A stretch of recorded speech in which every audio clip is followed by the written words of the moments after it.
All righty, it's 7 o'clock straight up. Let's go ahead and get started. Welcome to everyone who is joining us live and to those who will view the recording later.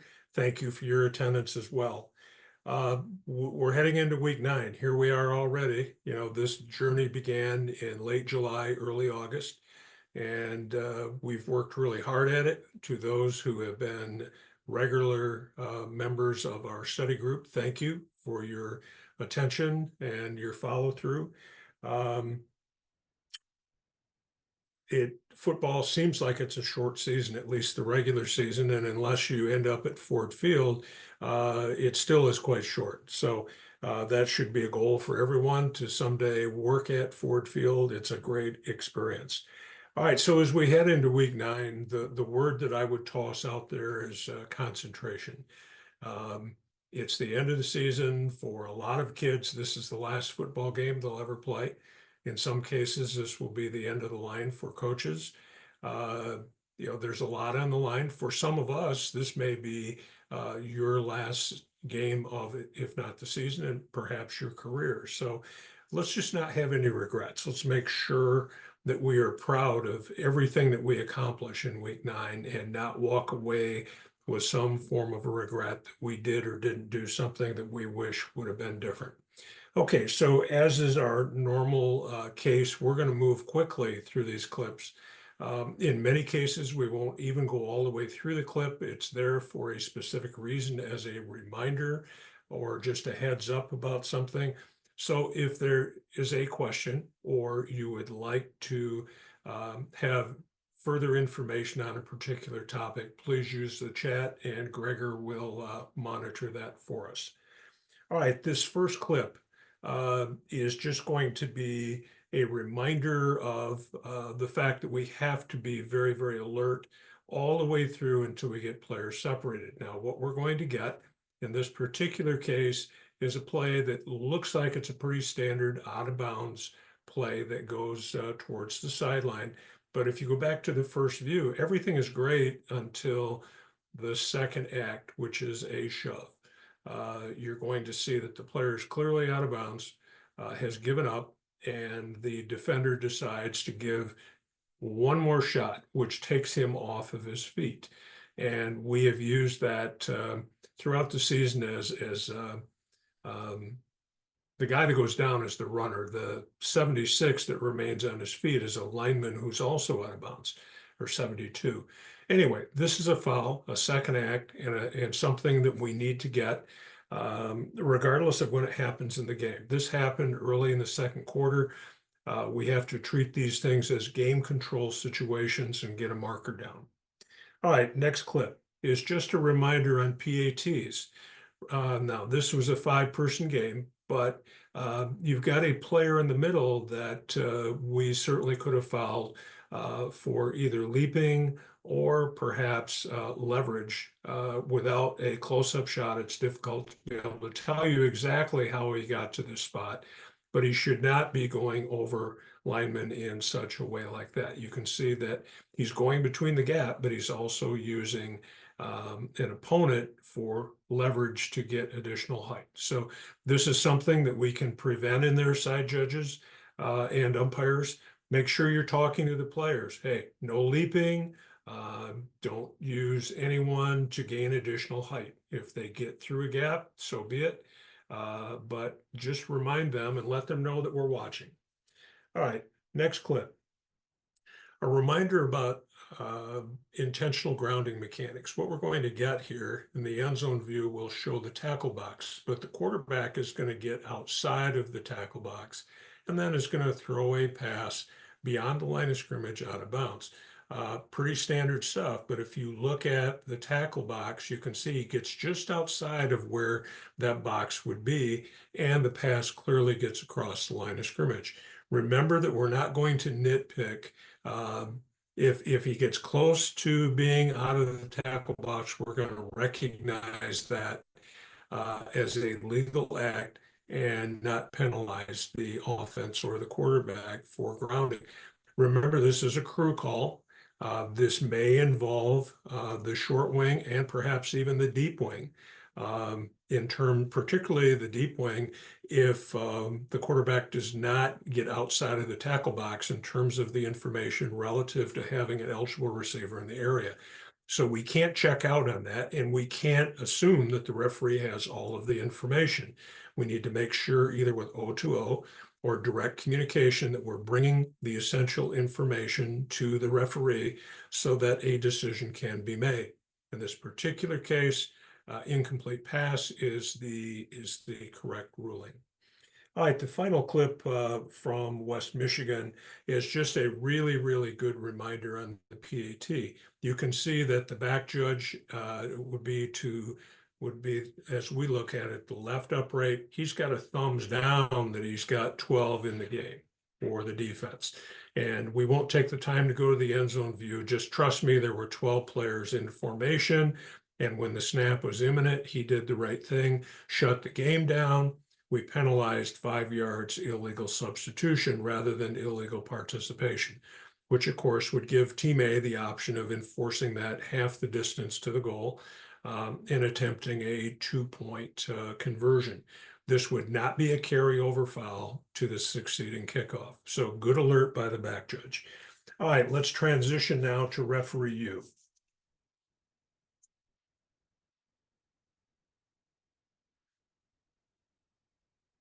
This first play is going to be the first play from scrimmage. We get a double move by the receiver, and the defensive back isn't ready, but our deep wing certainly is. The back judge certainly is. That's a play that we cover, which is about 75 yards. So for the deep wing, he ran a good part of 55 yards. Did a great job. Notice that the shoulders are basically square with the sideline. This is just really good mechanics here. And the back judge does a good job. Very, very well covered. We were ready from the opening snap. And sure enough, here we go. All right, next clip is going to be offensive pass interference action. What we're going to get is the widest receiver comes down. And you can see the deep wing throws a flag. Now, you can see that he comes in there, makes no attempt to go around the defender, seeks out the defender, in fact, and is clearly in blocking mode. Hands out, kind of turns to the side. There's no attempt to run a route here. So this makes him suspect right from the very beginning. And sure enough, the pass goes over there to the player that was opened up as a result of this illegal act. Now, there are 2 fouls on the play. I believe the other foul was for an illegal formation, and you can see that the short wing regrets the fact that he signals touchdown because he realizes right away that his foul is going to negate the TD. Okay, not a big deal. The thing that we want to do rather than signaling good is to stop the game clock. So, a good play to learn from. All right, this next clip is going to be an example of letting the players play and not being overly technical. We're going to get a pass that's going to go to the top of the screen, and you can see all right, so over there near the sideline, you can see the DB is looking back at the ball.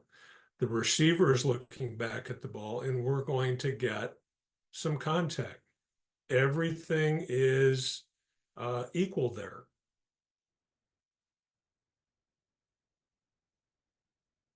Now, the Team A bench, of course, is looking for a flag.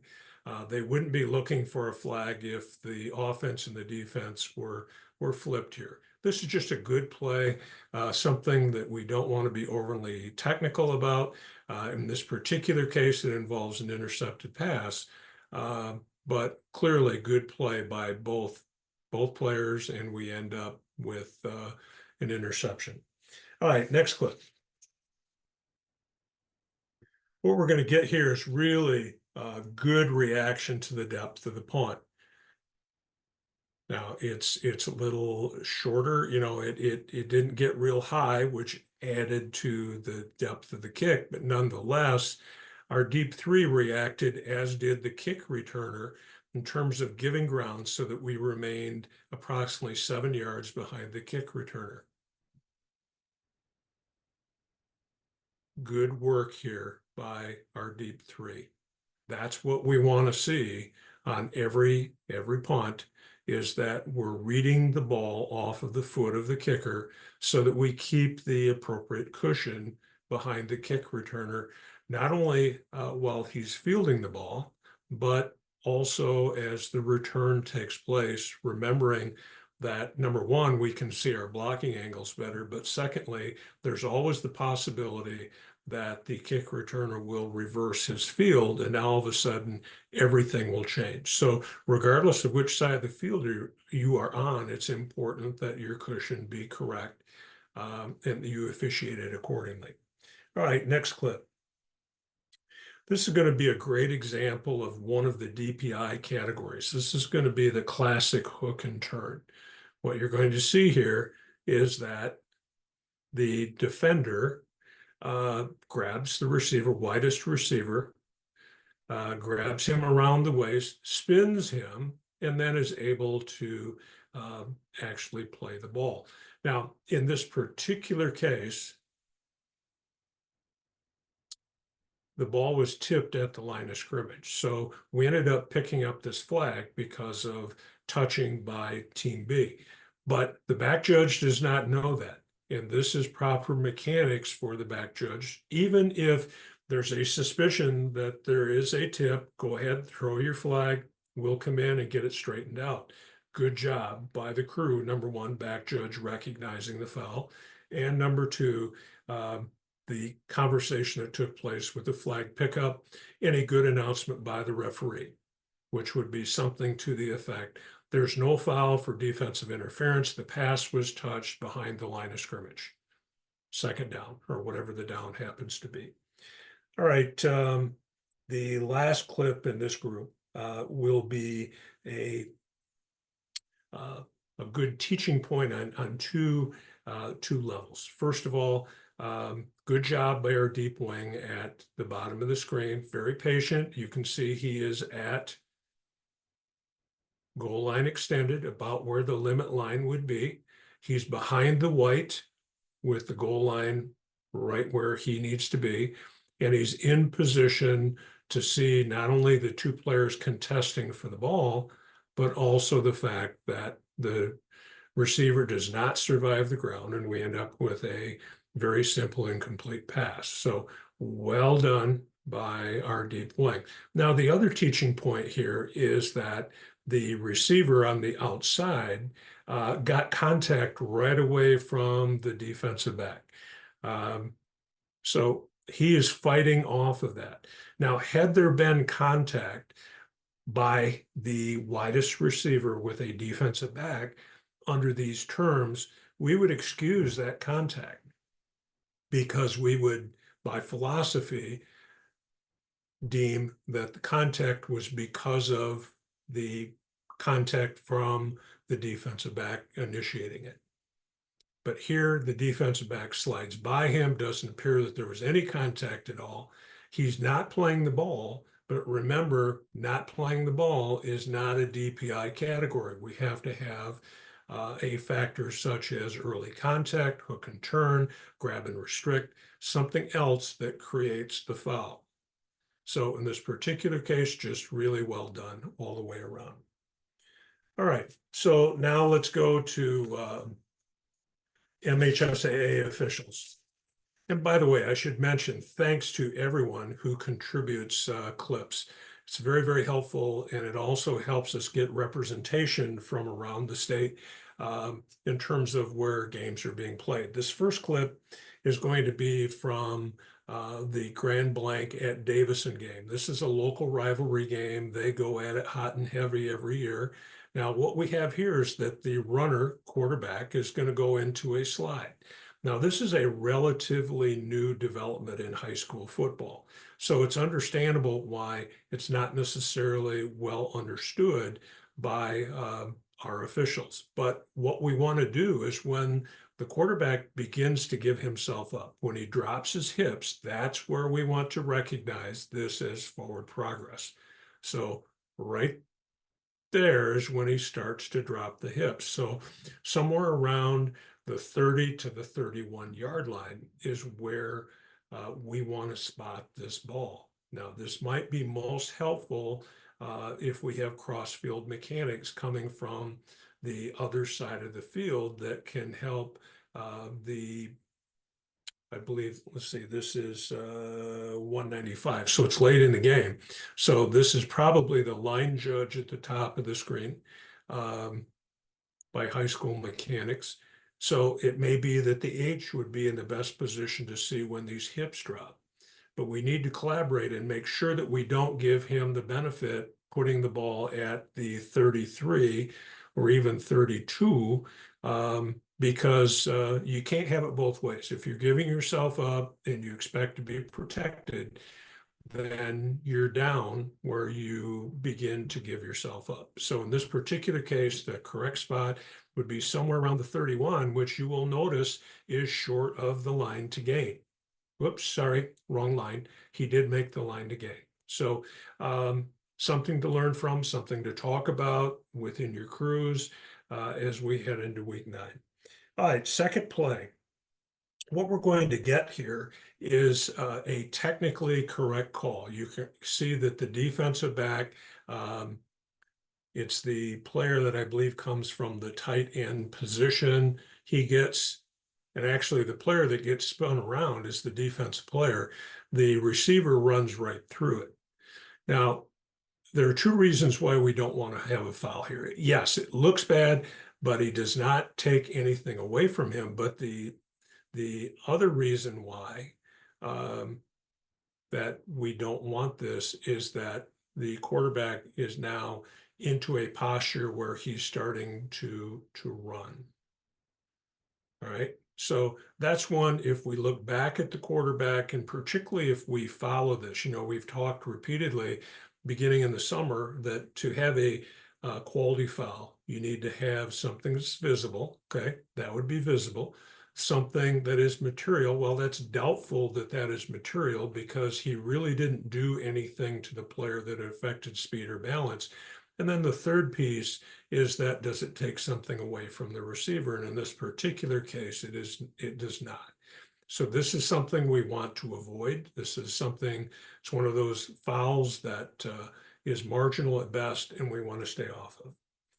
All right, next clip. We're going to have a catch, no catch between officials. Now, speaking as an old deep wing, can tell you this is going to be maybe an intercepted pass or not. From the position of a deep wing, typically I'm looking right through the back of the player. Now, in this particular case, maybe I can see the ball out in front of the receiver, but this is a bread and butter play for our short wing. Our short wing is the person in the best position to be able to determine whether this ball is trapped, whether the hands are under the ball, and then if the player survives the ground. So this is a very important play from the standpoint of teamwork on the crew, okay, to get the play right. And as a deep wing, I'm normally going, after it happens, I'm going to look back to my short wing to basically say, what do you have? Because in many cases, I won't know for sure. I may have an idea, but I may not know for sure. So we want to make sure that we get it right. Now, let's say for the sake of discussion that the deep wing believes that he's got a intercepted pass. First of all, we got to square this off. We've got to come down the sideline, and then we've got to come in this particular case, if the deep wing has an intercepted pass, then he would come down the white and then square it off with forward progress. Let's say that the deep wing has a catch and an interception, and the short wing can see that it's trapped, all right? Immediately, the short wing should give an incomplete pass signal. And then because we have conflicting signals, we would get together and we would talk about it, and we would come to a decision. If a decision cannot be reached between the two officials, then you take it to the referee, and ultimately the referee will decide. In this particular case, The referee probably would side with the short wing because he's looking at it from the front side. Important piece of officiating, and also a concept that applies to the deep three between the back judge and the two deep wings, not just in the end zone, but anywhere. This is about angles. It's not about proximity. All right, next clip. What we're going to have here, and I don't know what the issue was, but the point that needs to be made, first of all, correct mechanics that no official is meeting one-on-one with the coach. There's always going to be a second official present if you're going to have anything other than a real simple question and answer sort of format. The other thing that is important is that this conversation needs to occur in the white. This does not belong in the green. So as we're heading over that way, as we're heading over to talk with the coach, normally it's the referee, but it could be another official. What we're going to do is say, Coach, walk with me, please. And we're going to walk him right over to the white. Now, if he does not follow us, what I would do is say, Coach, we can have this conversation, but it needs to happen over here. I'd give him a couple of shots at it, but if he continues and refuses to come to the sideline, probably with one last thing of, Coach, I'm hoping that we won't have to have a flag over this. But if he refuses, if he's non-compliant, then this is a foul for UNS. But it is incumbent on us to make sure that we insist that the conversation occurs about another 12 feet out of bounds off of the field. It's just not a good look. It's not a good look for us. It's not a good look for the game. All right, enough said on that. All right, this next clip is going to be a runner going into the bench. Now, we'll let it play out first. Pretty typical running play, gets outside, he's tackled. The runner or the tackling player is holding on to him clearly after he's out of bounds. Now, if there's not an issue here, we're probably going to make this a talk to because the runner does not lose his feet, okay? If he loses his feet, then this is going to be a second act, and we're going to treat this as a UNR. Now, the other thing is, what we want to try to do is to avoid offsetting fouls. Now, number 3 is not happy. He's not happy about what happened, probably feels like his ankle is being twisted. And by the way, if we clearly have a twisted ankle situation here, go ahead and flag that. That's foul. That's something that we want to get. And then the referee would probably make an announcement, late hit out of bounds. Defender was attempting to twist the ankle of the runner. But what we want to try to do is not foul number 3 for a second act. Now, if he stomps on this guy, and he's very close to, I can't tell exactly what he's doing, whether he's trying to stomp on the other player or not, but we want to try to end up with something other than offsetting dead ball fouls. The player that has caused this whole issue is the defensive player, and that's the player that we want to foul. Now, if we can't overlook an obvious act that involves safety or conduct or game control, but let's try to avoid when and how we can ending up with offsetting dead ball fouls. All right, next clip. This also is going to be another example of a play that's going to go out of bounds, this time to the top of the screen. This is going to be clearly a second act. The first part of this is fine. Now, if the tackler takes him down with one act that starts in bounds, we're going to recognize this as a legal play. But as you can see, after he gets him out of bounds, there's the last throw, which becomes not only a conduct issue, but also a safety issue. So this is a UNR, late hit out of bounds for a second act. Now, we should have flags from 2 officials here. We should have the deep wing, which, by the way, the deep wing's responsibility here, his first responsibility would be to bring this runner who's in a gold shirt back to the field because he is in the opponent's bench. Not sure exactly what we have going on there, but we're not fulfilling our dead ball responsibilities in this particular case. So come up, clean it up. It looks like he's more concerned about the spot, which of course you should know by now after all the work that we put in, that the dead ball forward progress spot is rarely going to be the responsibility of the deep wing. All right, next clip. Now, this is an important point. Here, Team A wants to go quickly. And you've heard me talk at various times about back judges wanting to get involved in forward progress. And if you remember at the beginning of the year, you saw a clip where the back judge literally is sprinting with his back to the line of scrimmage, trying to get back where he belongs because he came up and wanted to spot the ball and Team A wanted to go quickly. So you can see that we have short wings that are not back where they belong.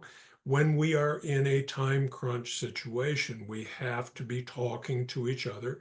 We have to realize time, score, and situation and make sure that we don't pinch in any further than we absolutely have to in the event that Team A is going to go quickly. And we have to have, obviously, everyone in position. Now, you can see we're snapping from inside the 5, and we still have the deep wing on the goal line. And we know that when we get to the 7, the deep wing belongs at the back pylon. So these are things from a crew perspective that we have to be prepared to deal with. It might come up this week in a hotly contested game, might make a difference at the end of the half or at the end of the game or overtime, as the case may be. So we have to be prepared to respond to whatever the offense provides to us and what they want to do in terms of the pace. So talk about that, but I would discourage the deeps and for that matter, even the short wings from pinching in too far any further than you need to, and recognizing time, score, and situation, you may have to bail out of there pretty quick and not be so concerned about where the umpire puts the ball down. All right, moving forward. This is going to be an example of a concept that can be really troublesome. We're going to get a deep pass wide open, and you can see a back judge really loves his back pedal. And because of loving his back pedal, this play gets way up on him. Now, it's not an issue in this particular case because the goal line is not really threatened in terms of having a defender stripping it out of there. The runner clearly takes the ball into the end zone, so we don't have a problem dropping the ball. But it's just not a good practice. And back judges, it may look pretty. You may like it, but sooner or later, you're going to catch your heel and you're going to end up on your backside. Not to mention the fact that your coverage is often sacrificed and compromised as it is here. So, okay, you might want to backpedal a little bit, but then you want to transition to either shuffling or normally for the back judge, it's going to be into a running mode. All right. What we're going to have here on this next clip, we're going to have a trick play. So like we've talked about all year, particularly as we get late in the year, they've been practicing these kinds of goofy plays to keep it interesting for the kids. And sometimes they make big differences in the game, as it did here. This was a one-score game at the end of the game, and they end up being successful with a touchdown.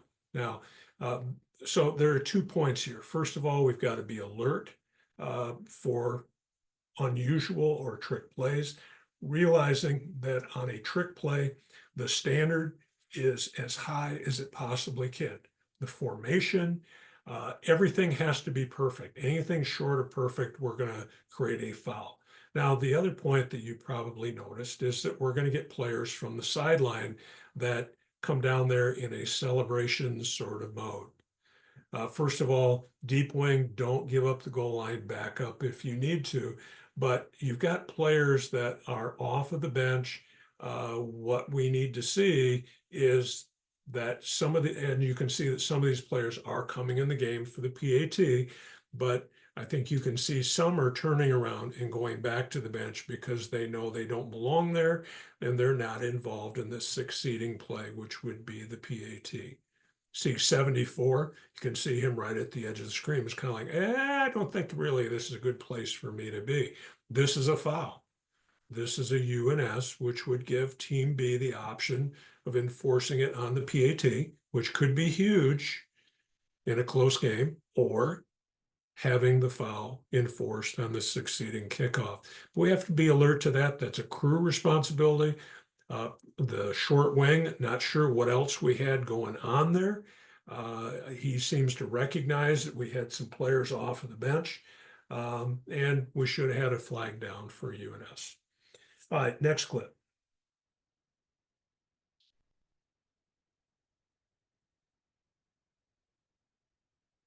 Now, what we're going to get here is a player going wide. Now, you can see that the back collar is used to bring the runner down. Now, this is not an awful situation because while the player's shoulders go back slightly, it doesn't appear that there's a lot of action at the knee, which of course is the primary reason protecting the knee, why we have a foul for horse collar. And the other point is that the player falls forward. So I can support the no call for the horse collar due to lack of intensity and danger to the knee. I would just say be very, very careful and just remember that there are 2 points that you want to look at when you have a potential horse collar. First would be high, that's the shoulders, because with the jerk, what you're going to see is that the shoulders are going to be brought back abruptly. And then the other thing to look at is what happens with the knees. But you won't get one without the other. If the knees will not buckle, if the shoulders do not go back. So I can support no horse collar here, but it's an unusual situation that we would not have one. Typically, we would. Now, if the short wing has one and the deep wing has information in terms of what happened, by all means, bring it, have some discussion, and we'll consider picking it up. All right, next clip. What we're going to get is a foul at the bottom of the screen here. Now, we get a flag down. And if you look at this, what you're going to see is initially that we have a good leverage on the part of the DB. Now, at the very end, he loses his leverage, but clearly the runner is by at that particular point. There's no way this defensive back is going to be able to make a play on this runner. This is one that we want as a no call. He can't make that play. That's just much, much too technical. We want him bigger than that. My boss, Bill Carollo, Big Ten coordinator, at the beginning of the year, he says he wants fouls big. Not at the end of the year, he says, no, big isn't good enough. I want them huge. So this is one that we would put in the category of not big enough, let alone not huge enough as we head into week 9 and the playoffs. All right, next clip. Staying with the same theme, we're now going to have at the bottom of the screen, I believe, top of the screen, you can see this block. And I realize the definition is not good, but we get a flag down here. And you can see that this is a very, very, number one, short run where the runner does not get outside of and turn the corner. And I hesitate to criticize this too much, but it's in here for a very important purpose. Make sure, again, that fouls are a 3-part process: visible, material, in other words, it can be defined in the rule book, And secondly, that it takes something away from the potentially offended player. Here, I would argue that we did not have the third component, that whatever restriction was there was not sufficient, particularly at this time of the year, to support a foul. It looks like we're talking about it. And short wing, if you have information, by all means, bring it. Don't let a brother or sister official stick with something that is marginal when we should pick up the flag. All right, next clip. What we're going to get here is an example of a body slam. Now, this happens to the quarterback, and this would be a foul in my view, whether it was a running back or the quarterback. If the tackler just simply comes in and takes the runner to the ground, no problem. We can have a very forcible contact and tackle that is fully legal. But here, what the defender does is chooses to essentially fling the runner, a smaller, less strong individual. And this should be considered a live ball UNR. Okay, next clip. Once again, this is going to be an example of what we talked about earlier, but it involves the sticks. So this is really a crew mechanic situation. What we need to do is to communicate with our chain crew, both line judge and head down judge, that we need to have them move on a timely basis once we signal. Number one, they should not move until they're told to move. And by the way, if you have a foul down, somebody needs to key 020 and say, I got a flag, hold up, so that we don't get the chains moving. Now, if they do move, if we're using the clips properly, we should be able to resurrect the back stick as well as the front stick. But we want to try to avoid that when we can. But in terms of when Team A wants to go quickly, what we need to do is we need to hold the snap, meaning umpire, up over the ball until we have the down marker in position that's going to acknowledge where the new forward progress spot is. Now, then that allows the back stick to put the chain down at that particular point and stretch it out. But until we get that down box in place, we've got to hold. We absolutely have to hold until we have that accomplished, and then we can figure out the rest later. All right, clip 64. As you know, my preference is for plays that have multiple aspects to it. And what we're going to have here is, first of all, let's go back to the snap. We're going to have out here on to the left of the screen. Nope, next clip. We're going to get action that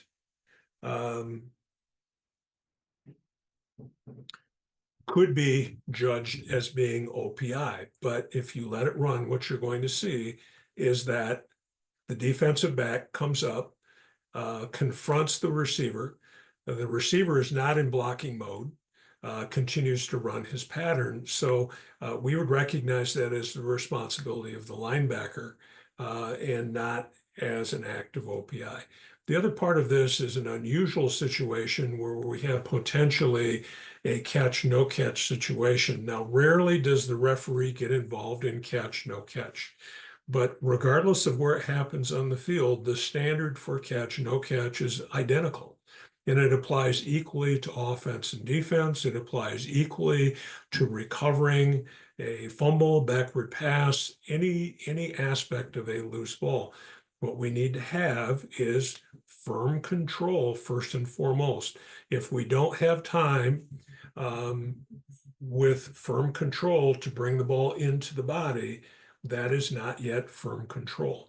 Now, we don't have high definition here. We can't really see the details, but it appears to me that that ball gets stripped out of there before the intercepting player has an opportunity to put it away. I agree that he takes a step towards the goal line, which could be interpreted and should be interpreted as an act common to the game.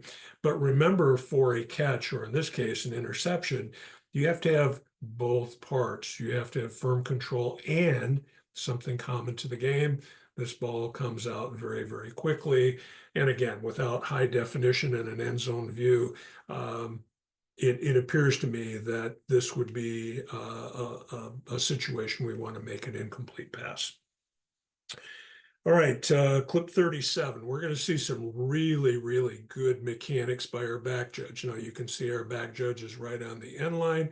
We're going to get a throw that's going to go to the back edge. Very little movement by the back judge. He did not feel compelled to come down the end line.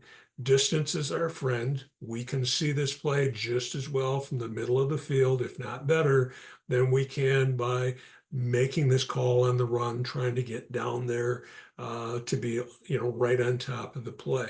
Nicely done by the back judge. Now, the other piece of this, whether you're the field judge or the side judge, when you recognize that a pass is going to the back third of the end zone, you should know by now that the mechanic is that you're going to go down the back edge of the white a couple of steps, maybe even 2 or 3 if you have the time to get stationary, to assist the back judge with not only the end line, but also in terms of in this case, does the receiver survive the ground?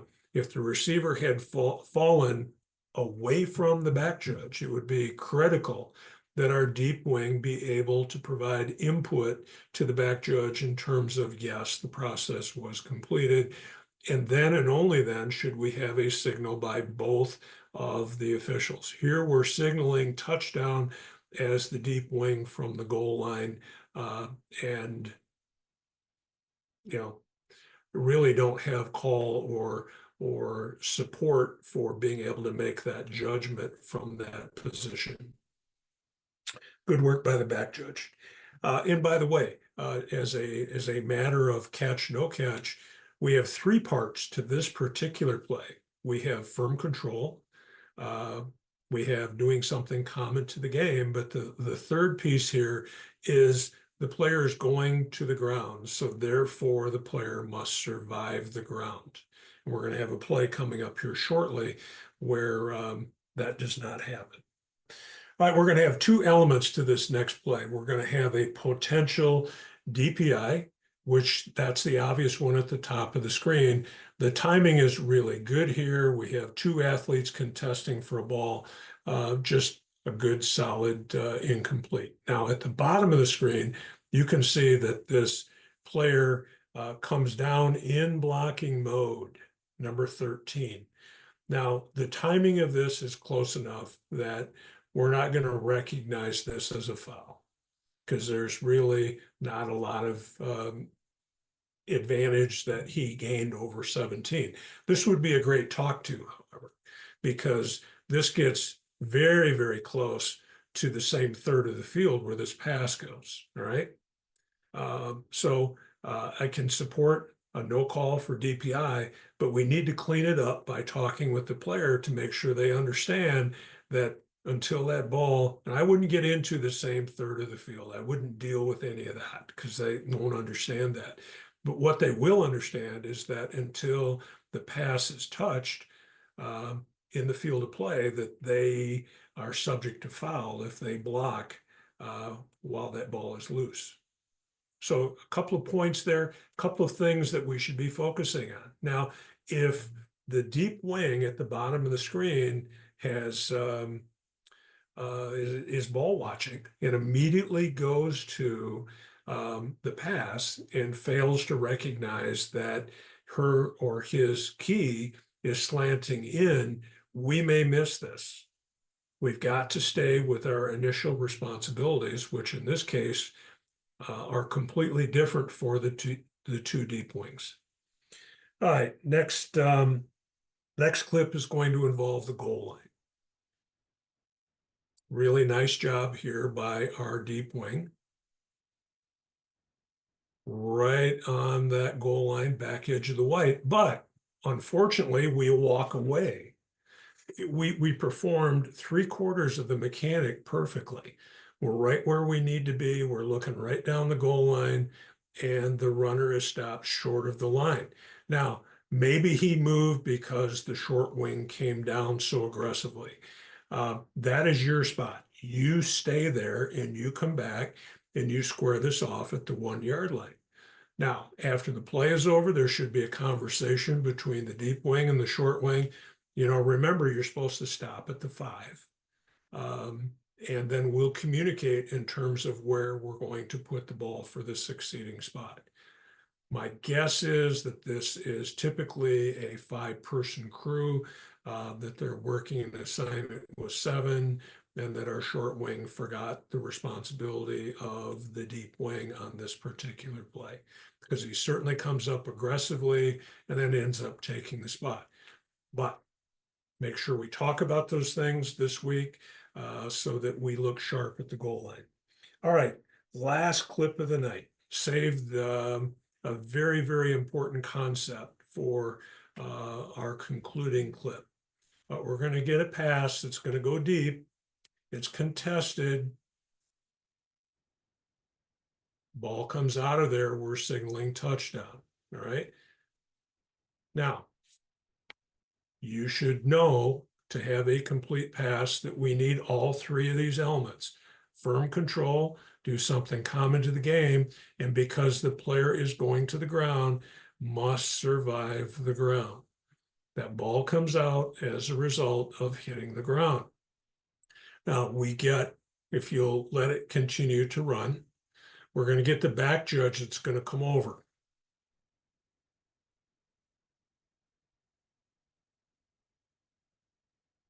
Kind of delayed, but it's like, this doesn't look quite right to me. The umpire is in there, he's chasing the ball. We're going to come over and we're going to have a conversation. Short wing is coming down, and all right, fine. I understand that from the perspective of the deep wing that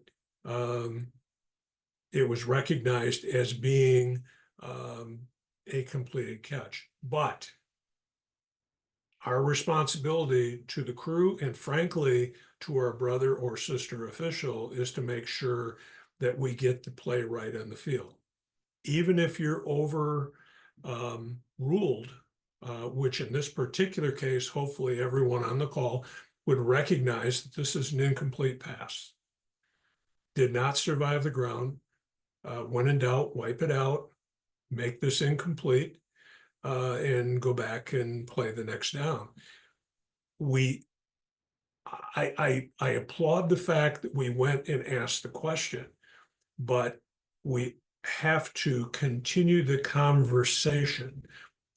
Probably the question was, what do you have? You have a catch, are you sure? All right, so far so good. But then the next part of this has to be, this is what I saw. This was a player going to the ground, and therefore the player must survive the ground with the ball, and the ball came out. You're not going to be happy with the outcome of this play when you look at this on video. We need to make this incomplete. You need to be more definitive when you have specific information to save the crew, and to frankly save the brother or sister official. So as we head into week 9, these really, really important games, and clearly as we move forward into the playoffs, the first 3 weeks, we're going to be in 5-person mechanics, which only makes the communication and the effect of making sure that justice is due on the field when we have information that needs to be considered, it gets even greater when, number one, we're in the playoffs, and number 2, when we've got fewer officials out there. So do the right thing, step up, be willing to take that next step to say, this needs to be incomplete. I got to overrule you here. This is incomplete. In fact, in this particular case, I'm surprised that the back judge didn't come over right from the start and wave this off as incomplete. But anyway, that's our concluding clip. So Gregor, you can stop the video. I've got a few concluding comments, and then we're going to call it a night. So first of all, I'm so appreciative to everyone that has put time into this in terms of either sending clips, being a part of the call on a live basis, or taking the time to review it. And then most importantly, taking the information contained in these meetings back to your crews, to your association, wherever it would be most helpful. So thank you for all of that. That's why we do all of this, is to make high school officiating as good as it possibly can be. As we head into week 9 and clearly into the playoffs, concentration to me is going to be essential. You know who you're going to have by now for next week or this coming week. So you should be preparing accordingly when the pairings come out in terms of who you're going to have week 1 in the playoffs. Make sure that you look for some video, become familiar with what those teams are going to do so that you're in a position to make good preparation activities individually and as a crew. But let's not think about the playoffs. Let's think about one thing at a time. And I'm really grateful that the MHSAA does not put out playoff assignments until after week 9. That way our focus is really where it belongs, which is that last week of the regular season. You know, you should be very proud of what you did this year. And let's just make sure that when we are done with that last regular season game on Friday night, more than likely, that you'll walk away knowing that you put every ounce of effort into it from a mental and a physical point of view, and that you have no regrets, that you stepped up when you needed to. That last clip being a great example. I'm guessing that probably there's one or more people on the crew after they reviewed the video that have regrets. Let's not have regrets this week or from this point moving forward. So good luck this week. Enjoy week 9. Should be some great rivalries, some interconference plays, matchups with crossovers.